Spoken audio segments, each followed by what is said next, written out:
Good day, and welcome to Hiroshima University's English Podcast.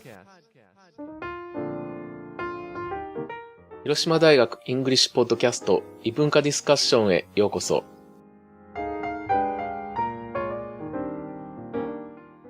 この番組異文化ディスカッションではいつもは広島大学に学ぶ留学生をゲストに招き、東広島での学生生活や身近な話題について英語で話してもらっています。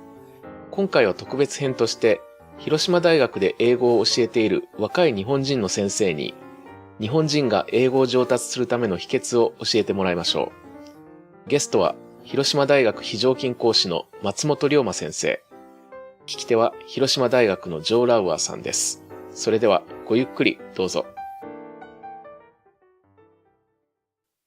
Hi everyone, I'm Joe, and thank you for coming to our cross-culture talk this month.Today we are talking about something that all students really want to know, the secrets to speaking English well. How can you speak English well, especially when you're here in Japan and don't have a chance to go abroad much? And it's a great pleasure for us to greet our guest today. Usually we greet students, right, at this cross-culture talk, but today we have a young, exciting teacher.Well, I'm young, but I'm not that exciting though. Actually, we think that you're pretty exciting, so we'd like to ask some of your ideas. How did you become so good at English? And it's a pleasure for us to greet Ryoma Matsumoto. Can I call you Ryoma or Please Mr. do. Matsumoto? Ryoma's good. Okay, Ryoma. When I hear the name Ryoma, I think of that Ryoma from Kochi, right? Right. So it's a very easy name to remember, right? Ryoma, can you tell us a little about yourself? Sure. Actually, I'm a teacher right now, part-time lecturer since last year. But then I used to be a student here at Hiroshima University. I did my undergraduate here. Mm-hmm. Actually, I abandoned this university when I was a sophomore, and then I transferred to another university. Okay. But originally, I'm from Hiroshima. Okay, from Hiroshima Prefecture? Yeah, Takehara, actually. Okay. Yep. But I sort of grew up in Tokyo. Okay. And then I moved to England, actually Birmingham, England. Okay. Because my mom used to be a acupuncturist. Oh, okay. So she was sent by this organization, and then I had to go with her. So how long were you in England? In England, in total, 5 years, I guess. Wow, 5 years. Yeah. At about what age? From, I don't know, 12, 13 till when I finished, almost finished high school. Okay, so you're a few years there? A few years there. Right. It was more like back and forth, 1 year there, 1 year here, back in Japan, and in total 5 years. So it's difficult to say, actually. I see. Yeah. Okay, before we get into our main topic here, you became a teacher at Hiroshima University. Can you tell us, some of our listeners out there might want to become university teachers in the future. How does a person become a university teacher? It's easy. I knew some people. That's the that's the way to get in. Okay. No, I mean, that's his little joke. Okay. Yeah, it's a joke actually. But I mean, to be honest, I knew this professor, Professor Uenishi, who used to be my teacher at high school. Okay. Akifuchu High School, which is in Hiroshima City. Okay. And I knew him, and then he got the PhD in Hiroshima University, and we had the same professor, Professor Fukazawa from Education Faculty, and then I was an undergraduate student there under him, and then so we met from time to time, and then I was recruited to teach French actually at a high school. By Uenishi Sensei, because he had the opportunity there. I don't know why. So after that, he recruited me. But to become a university teacher, you need a master's degree at least, right? Yeah. I got my master's degree from actually from the Middle East. Wow. After finishing undergraduate, I went to France. To study French. So I do speak French. Wow. It's upper intermediate, lower advanced, somewhere there. And then I went to the Middle East, UAE, United Arab Emirates, actually, to do my master's degree. I did it at University of Paris, Sorbonne, which is a French University. Okay. They had the branch there. So Okay. Was it hard to get a master's degree? It was hard. Obviously, unlike in Japan, it's easier to get in, but to get out with a master in my pocket, it was difficult. Okay, thank you.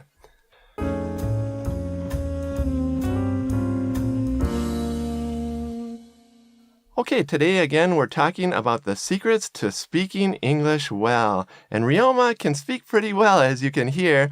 Let's get right to the main idea. How can people learn English to speak it very well, Ryoma?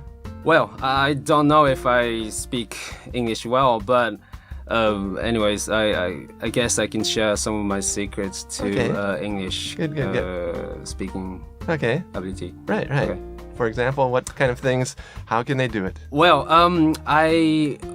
to be honest, I never studied English, because I grew up in England. I had an opportunity to be exposed in English daily. But then When you first went over there, was it a shock? It was a shock. I didn't speak a word. A lot of pressure? A lot of pressure, and also I didn't know their culture actually. Okay, the culture too. Luckily, I was good at maths. Okay. So they admitted that I was good at something, so they took me in as a. That's right. Okay, and then the thing is, I studied French from scratch. Okay, so maybe I can share this. The secrets to learning a language through French learning. One, I think you really need to observe.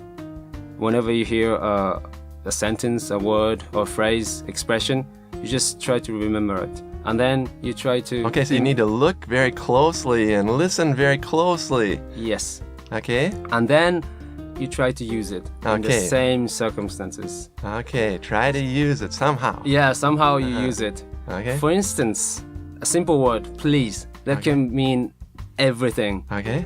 When you say please, that's when you ask something, you say please. Okay. But when you say please, that means no more, stop, right? Please, that means no more. Right. So this simple word, for example, please, that can mean a lot. Right, depends on the intonation. Yeah, right? Intonation, the circumstances. Okay. So, for example, another example is that when you say please, that's you're asking politely, you know. So you try to observe and imitate a word or a phrase, anything. Okay.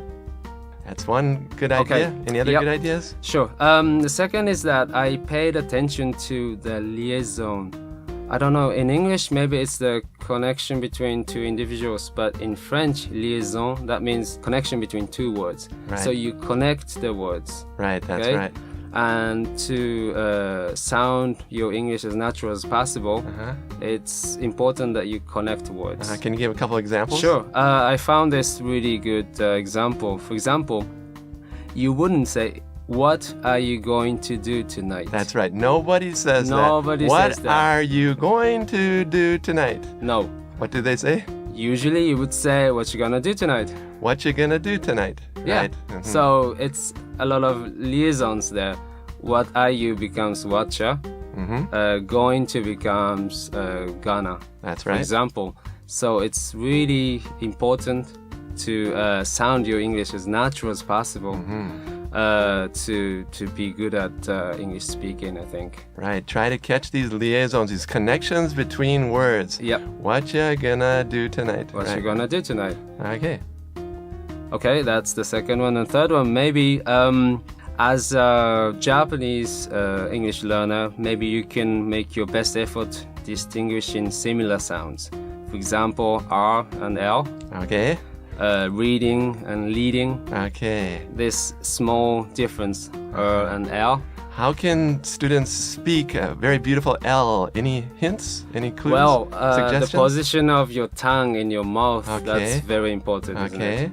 And try to imitate. And then, right now, you are blessed in Japan or in the world because you have YouTube, right? Okay. So there's so many sessions, free sessions, where you can actually learn and imitate and then try to practice the pronunciation. Very good. Yes. Listening to YouTube and trying to say those L's exactly like the person is saying it. Yeah. Very good. Or you just find a native speaker and then, talk with them. Maybe it's a little more challenging. So I suggest that you just go on YouTube and then find a site where you can practice L and R, or even S and SH sound like C and she, Okay. or B and V. Okay, yeah, that's a Vest tough one and too. vest, that's really difficult. Vest, to wear a vest, Yeah, right? to wear. That's you right. never wear a vest. That's it's right. different. So That's right. those small Uh-huh. different sounds makes, a lot of difference. That's right.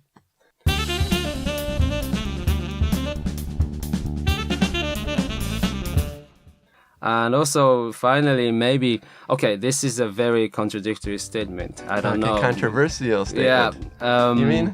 I don't So know some if you people would disagree? agree. Yeah, Okay, some people right, would right, disagree. But as a learner, to sound more English more natural, I guess you need to have some time to think before your words actually come out from your mouth, right? So in order to fill in those moments, you need the filler words. Something to fill in those moments, awkward moments, with something like sounds like yeah, I mean, you see, Okay. I don't know, the thing is, all those small words, right? Yeah. You shouldn't say this, you shouldn't use these filler words during the speech, but in a natural, everyday conversations, you should use it. I recommend that you use it to try to sound as natural as possible. Yeah, so during a formal oral presentation PowerPoint, you should not use these words. Nope. But in daily conversation, so you have some more thinking time. Yep. Yeah, I see what you mean. And then you can say put these filler words in. Yeah. One thing that you should not, as a Japanese English learner, that you shouldn't do is to use the Japanese filler words like eto.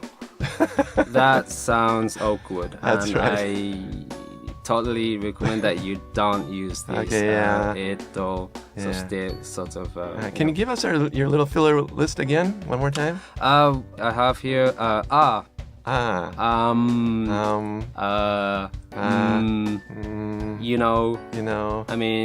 mean, you see, like I don't like yeah, but- like is a good one too. Yeah. It's like about 10,000 degrees outside, for example, like that. But if you overuse it, that becomes really unnatural That's again. right. So you have to be careful. Moderate usage of these words, that's important, That's right. I think. So those are your main hints or suggestions for our students? Yeah, I guess when I studied French, the French way is to say some things, okay? So I paid close attention to these small details to improve my French. Okay. That can infer to English studying as well, I think. It's the same. Language learning, the principle is the same, I think. So, yeah, those are the 4 things. Okay, very good. Did you have any great teachers? Some teacher that really had some exciting methods or something like that? Anything that come to mind? I don't know about one particular person just a teacher, little. but some teachers told me that using the audiolingual method, it's a very That means using how do you say that? Repeating after the teacher, after things the like teachers. that. It's the oral and listening thing, Okay. not just on the desk thing. You see, so Okay, not just reading, right? Yeah. And in Japan, there's a tendency that teachers and schools, they focus on the reading and writing, but that's not sufficient, right? Okay. If you want to improve your English, especially English speaking ability, you first need to listen to a lot of English spoken. And 21st century, maybe you have to listen to many different accents. Okay. Maybe different accents. Different okay. accent, like Singaporean accent, Indian Singapore, accent, India. What's a tough one? Japanese, broken accent, Chinese. Oh, Chinese speaking English. Yeah, That's right. French, Okay. Russian, That's right. Spanish. They have their own sort of different accents, and then you have to know that if you want to improve your English.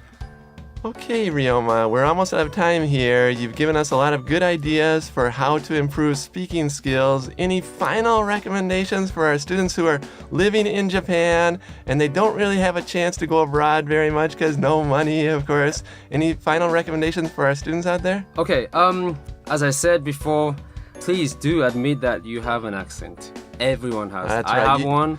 That's right. You cannot speak perfectly. Nope. That's okay. So admit that, and then just don't be afraid of making mistakes. The worst thing you can get is sounding unnatural. Okay, that's it. So if you can convey what you have to say, that's the main purpose of speaking and listening, right? That's So just admit that you have an accent, and even if you're not good at it, just try to speak. That's right. And if you can convey the message that you want to say, that's it. That's right. That's Have a success. fun communicating your ideas. You don't need to make exactly the right grammar and all that stuff. Nope. Okay. Being natural is better than being correct. Okay. That's my good expression. motto. Being natural is better than being correct. Good. Yeah, Good. grammatically correct. Right. Obviously it's good to be correct, right, but right. still being natural, that's higher than And by natural, you mean like friendly, or what do friendly you and mean? sounding natural, as in more Outgoing. yes, and free. And free, You know, right. Not nervous and things like that. Yeah. Right. Okay, I understand not what you mean. be robotic in a way. Right, robotic, Yeah, right. Very good. Okay. That's it? Yeah, I think those are the main things that I paid attention to. when I Right, very studied good, French. Ryoma. He's shown us that if you pay attention to details and you try to speak and don't worry about making mistakes, you can become a good English speaker here, even here in Japan. Yep. And of course, to become a good speaker, you need to practice every week. That means meet with a friend, even for just 20 minutes with a friend every week. It really helps you improve your English speaking skills. Yep.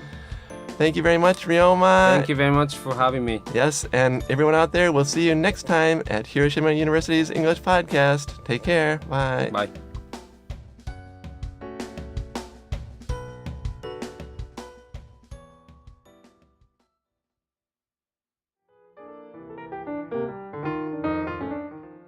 いかがでしたか？